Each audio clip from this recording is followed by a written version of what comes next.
Right, here we are. Hi, I'm Trevor Emdon, and I'm wanting to take you through something I've been thinking about for a while now, and I've called this How to Attract Money Using Mind Power Without the Law of Attraction. And I'll show you why I've called it that. So, if that's of interest to you, please stick with me. I've got something very special to show you at the end, and I'll try not to keep you more than about 15-20 minutes, so hopefully that's okay. Those of you who know me know that my background is in psychotherapy, NLP, hypnotherapy, and I'm the author of many personal development programs and several books. You can find me on Amazon as well as other places, and these days also I'm a business and marketing coach as well, so I have many hats. This is a topic that comes up quite often, so I thought I would pick it up, and also I've moved on it quite a bit, especially around the law of attraction. So let's start there. So why not the law of attraction? Well, in a nutshell, the law of attraction, the way it's being taught and presented in our times, and maybe always, I don't know, but implies that you need to get some technique right. Now, I've experimented with the law of attraction for nearly 30 years.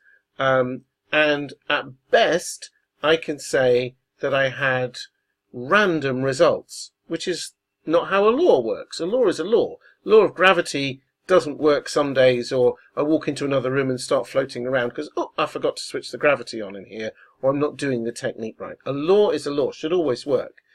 So then eventually I had to face the fact that there seemed to be a lot of techniques, and different teachers have different ways of describing them, and I never quite seemed to nail it so that I could say, got it. And also I never met anybody who could, not even amongst the top gurus and authors. A lot of people will tell you, oh, you know, this happened, that happened, and I couldn't have foreseen that, but then that happened, and that was law of attraction in action. It's like, well, it might have been, but it still sounds to me like if that had happened to me at the time, I can see that you came out the other side of it now, but at the time I would have thought this isn't working. So there's lots of ways to look at that, but I don't think it's necessary. And you can still manifest what you want, including money. Now, that's the other problem with the law of attraction, because the law of attraction, we do have the power to change the conditions of our lives. But the law of attraction, if it works at all, is not an acquisition tool. It's not something to go out and get cars or houses or money or lovers or whatever else. It's an internal change that brings about the external change anyway. So, let's park the law of attraction. And you won't need it for what I'm about to tell you.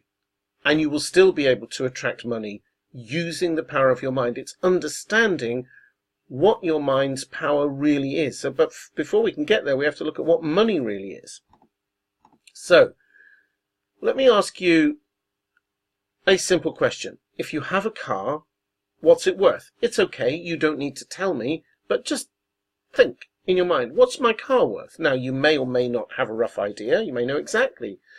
Or you may think, I don't know, I would have to go and check that out. I'd have to go on some websites and see what a car of the make and model and age that I've got is worth. So, but we know that you could put a monetary value, giving the present state of the market for cars and second-hand cars, whatever you're driving, we could give it a monetary value in pounds or dollars or whatever currency you work in. But we value things that way. But if I say to you, how much is the love for your husband, wife, significant other, whoever you love, children, how much is that worth? Well, you would say, well, I can't put a value on that. That's priceless. And of course it is. Now, but we're using the same vocabulary as if you could compare those kinds of apples with oranges, and of course you can't. You can't put a value on on love and experience and happy memories and those kinds of things, right? So, when we boil that down then, we can probably agree, I hope, that money is a representation of agreed value for tangible things. But even then we're going to get into some difficulty. But for the moment, let's say tangible things. You've got a car, it's for sale, I'll give you this amount of pounds or dollars or euros or whatever for it, and you agree or you don't agree and we negotiate or haggle or whatever. But your love for your significant other is not for sale and not something you could put a value on anyway. Right? So, and even if you could, you couldn't sell it. You can't give that to somebody else. It's something inside of you. Right? All of which is going to become very important. So, hopefully we're agreed that money represents agreed value for tangible things. Now that changes dramatically over time.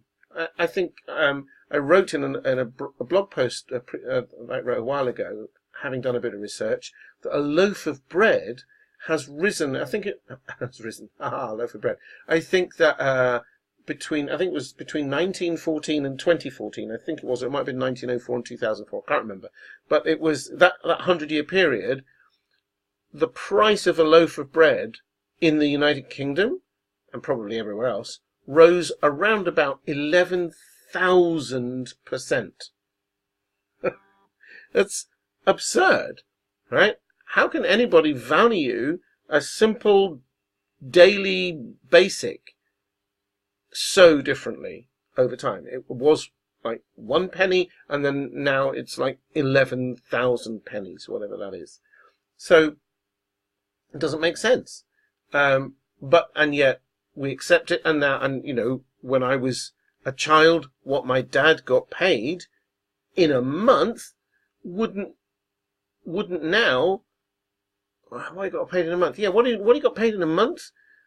I wouldn't work for a day for that. I remember he used to bring home £14 a week when I was a child. That paid, and my mum didn't work, right? So that was the family income. That paid the mortgage. That paid for all his fuel and petrol. It paid for family holidays. It paid for all our food and clothes. We weren't rich, but we were, you know, middle class, averagely well off people. We lived in a decent place and decent lifestyle. £14 a week. Now, my wife and I go out for dinner, we probably pay double that just for dinner for two. So, it's meaningless in that sense. Okay, let's move on. But what is value? So now we've had a discussion about value, but let's have a look.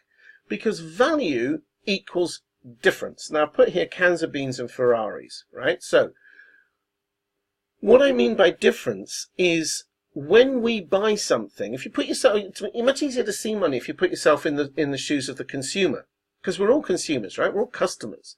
We all go to supermarkets or and even car showrooms, I guess, from time to time. Okay, so if we go to the supermarket, buy a can of beans, that makes a difference to us in a very small way, but significant way, because we're fortunate enough to live in times and countries where hunger is not something that we have to manage on a mass scale. It's not a problem for most of us, thank goodness, right? So a can of beans is food. And food is for assuaging hunger, satisfying hunger. Now, the chances are, if you buy a can of beans in the supermarket, you're probably not going to open it as soon as you get outside and start shoveling it into your mouth. You're probably going to take it and several other cans of beans and other things, I imagine, home and put them in stock in your larder, right? But nevertheless, even though it's a very tiny thing, you are effectively saying this will stave off hunger on a future day, maybe tomorrow or the day after. I can have beans for dinner, beans on toast or beans in some way. No, they're cheap because A, it's a fairly cheap and plentiful crop, and B, the producers and the supermarkets actually know, of course, that we all have plenty of other ways of satisfying hunger. We don't have to eat beans exclusively, otherwise they'd be pretty expensive. Like, if you don't eat beans, you're going to die, so, you know, I can charge you what I like for beans. But as it is, it's like, well, I don't have to have beans. Some people don't even like beans. So, can of beans. Now, what about a Ferrari? Why does anybody buy a Ferrari? I don't have one, by the way, but why does anybody buy a Ferrari? An extremely expensive car. Because in actuality, any car, as long as it's roadworthy and working, will get you from A to B. A car, surely, the practical value, no, let's not use that word, the practical use of a car is the convenience of being able to go wherever you want, within reason, on dry land, whenever you want, without having to wait for public transport. It's offset by a huge number of expenses, taxes, fuel, the whole lot of thing, and they go wrong, and maintenance fees for them and so on, expensive. But a cheap family car of some other regular brand like Ford or Chrysler or Vauxhall or something would do the same job as a Ferrari. And if you were to drive across a busy city centre at peak traffic time, you probably could not go any faster in your Ferrari than somebody could in a cheap second-hand family vehicle, because there's hold-ups and traffic jams and traffic lights and all the rest of it. So you're still going to get to the same place in the same amount of time, but one of you's driving a Ferrari and one of you's driving something a lot cheaper. What's the difference? Why do people want Ferraris? It's not because of the convenience of driving from A to B. If you're a Ferrari buyer, people who buy Ferraris and other prestige cars, of course, Rolls-Royces and Mercedes and, you know, whatever brand you want to think of, BMWs, whatever, the top of the range cars in the world, and I know there are others, I'm not a petrol head, so let's not get stuck on that, isn't just because of being able to drive from A to B. It's because it makes you feel really good. And in fact, the price ticket on a Ferrari, the really high price ticket, I think a lot of Ferrari owners would say, well, I'm proud of being able to pay for my beautiful Ferrari. I'm proud that I'm in that elite of people who have enough money to be able to go out and buy a brand new Ferrari, off the shelf, as it were. Most people can't do that, and they like that feeling. That's a feeling. They paid a lot of money. Yes, they paid for luxury and beautiful engineering and everything else, and probably fantastic after-sales service as well, I would imagine. Never had a Ferrari. But that's not the point. They want all of that because it gives them a sense of, wow, I'm special. They're paying for that because any old car would have done. So now we have a very different and important layer of understanding of what value is. It's not just, is my goat skin worth 5 of your chickens? It's a much bigger concept than that. So, how does this relate to the power of your mind? I'm glad you asked. Let's move that over so you can see better. Okay, so let's have a look. Because with a Ferrari, the buyer is buying something not unique, but very, very unusual and elite, because it makes them feel good. Now, what happens with the vast majority, I'm going to say, of the clients that I've worked with over the years, when we talk about this kind of thing, is they go, yeah, but, you know, what can I do? I don't have anything to sell. I'm stuck with, you know, the money that I can make because I'm just little old me. But actually, nobody is little old them. You are unique. You make a difference already. People want to feel better, remember? The can of beans, the Ferrari, whatever it is, and everything in between. The reason we buy stuff, the reason we hand over money for stuff. Why do people go and buy tickets to see concerts, to see their pop stars? Because even people who are struggling for money will do that. If they know that their favorite pop star is coming to town, you know, tickets can sell out in seconds these days. That's incredible. Tickets are expensive. But why? Because the fans know, when I get there, I'm going to be in the presence of these people whose music and records or whatever have made me feel great for years, maybe throughout my childhood or my teen years or whatever. They make me feel good. We pay for that. We pay for that. Now, you may not be a pop star, you may not be anywhere near that kind of bracket, and you may not be a Ferrari owner or a Ferrari seller, but you do make a difference already. And if you don't believe me, I have 2 little exercises for you. 1, go and watch the movie It's a Wonderful Life. Go and watch it over and over and over again until you get the message. Everyone matters. And also, think of, I don't want to be maudlin, but think of funerals that you've been to. If you're over the age of about 15, you've probably been to 1 or 2, and the older you get, sadly, the more you'll go to. What people say at funerals is about the way the departed made them feel. They don't talk about much. They might talk about skills and things they had, but it would still be in relation to how it made them feel.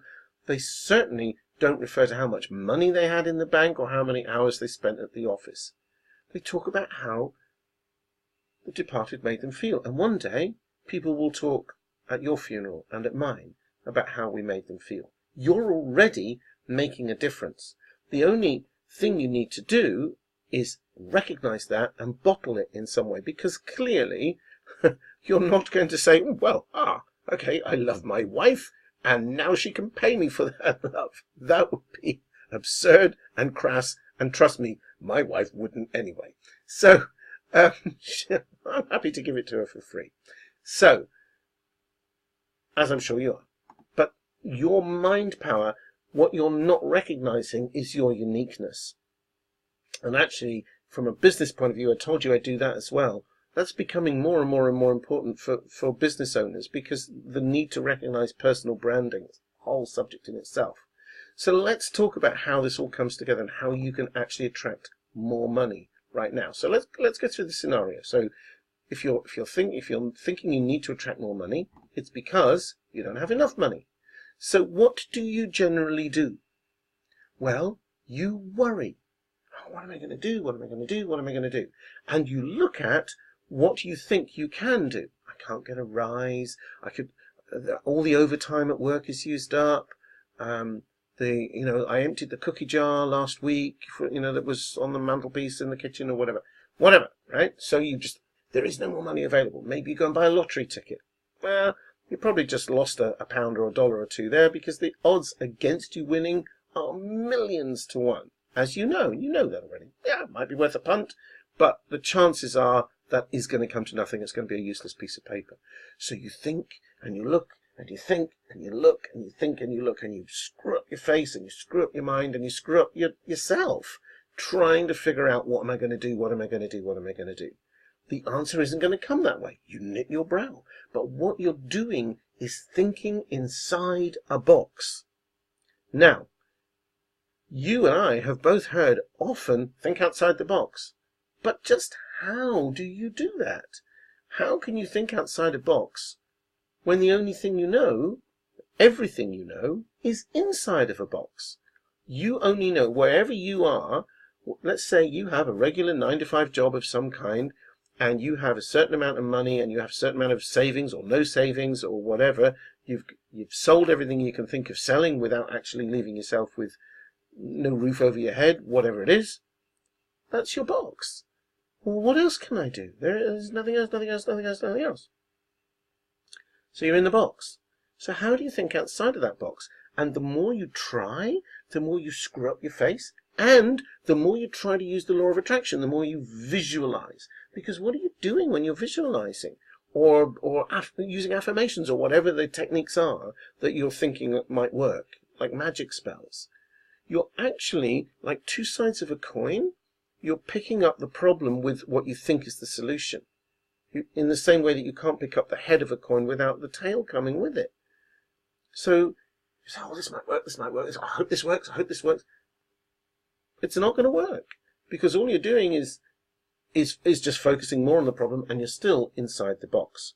Now, actually, what we've already established is that money isn't actually a thing anyway. You can't attract money, but you can make a difference. You can't attract money because it doesn't exist. It could be goat skins, it could be electronic impulses, it could be coins and notes.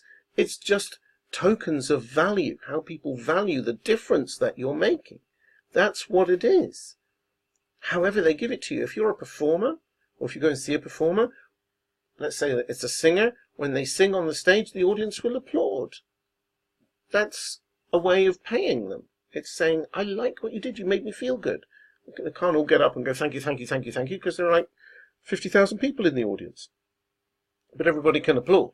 Maybe these days stand on their seats and shout, whatever it is they do. But it's the same, that's the emotion they want to express. And if they are in that kind of a stadium, I guarantee they already paid quite a lot for a ticket. So the performers are getting paid in more ways than one. They're tokens of appreciation. So how do you think outside the box? Well, let's have a look. You let go, because you cannot think of a new idea on purpose. You can't. And all you need to do is just watch your thoughts. Just watch them. There's like, I think I can't make any money. It's like, I think I can't make any money? Oh, that's an interesting. Is that actually true? No, it's not true. Well, there's always another way. Is it true that there's no other way? Is it true that there could never, ever, ever be another way? No, I don't know what the other way would be right now, but it's not true. So let it go. Let that thought go and see what comes. Now, I know that letting go of thoughts and ideas, especially the ones you're stuck on and you've been round and round in circles over and over again, is tricky, and I've got something for you to help you with that in a second. But when people are surveyed about where they get their best ideas, they don't say, when I sit and screw my head up and think and think and think. They say, oh, an idea popped into my head while I was in the shower, or while I was stuck in traffic, or collecting the kids from school, just driving, idling, when your brain's idling. So stop trying to make it happen. And now, here's the second thing that happens. Sometimes you will get an idea. Something will come to you and you go, well, I suppose I could, blah, blah, blah, whatever it is. And immediately, because we're so conditioned to do it, you'll have a naysaying thought that goes, that'll never work. Or I tried that before, or my friend Jo tried that and it didn't work out for her. Well, you're not Jo. And if you did try it before, it doesn't mean it's not going to work this time. Those are crazy things. So you've got to ignore those naysaying thoughts as well. How will it work out? I don't know.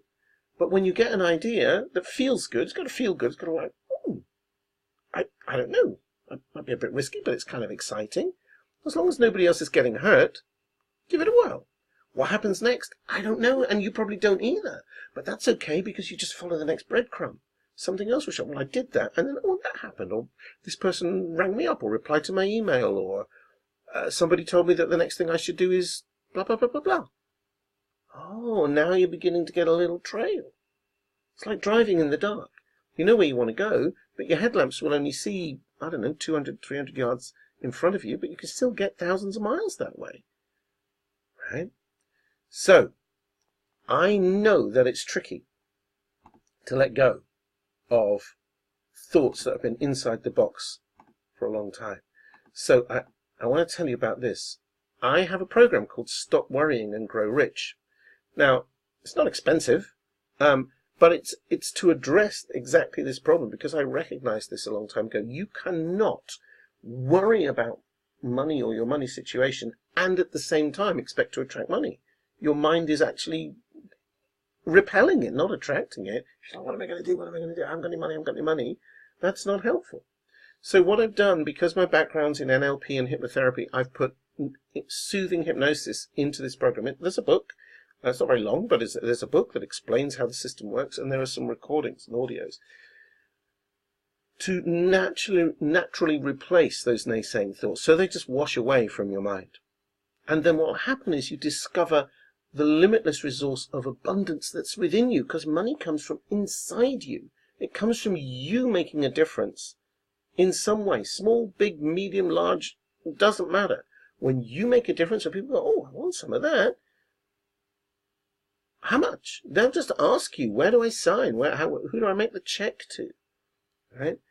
And also this program will remove once and for all the confusion about the law of attraction and about visualizing and manifesting. Now, I'm going to tell you that usually it's $47, so it's not expensive. But I don't know when you'll watch this, right? So I have no idea when you might see this. So this is a punt for you.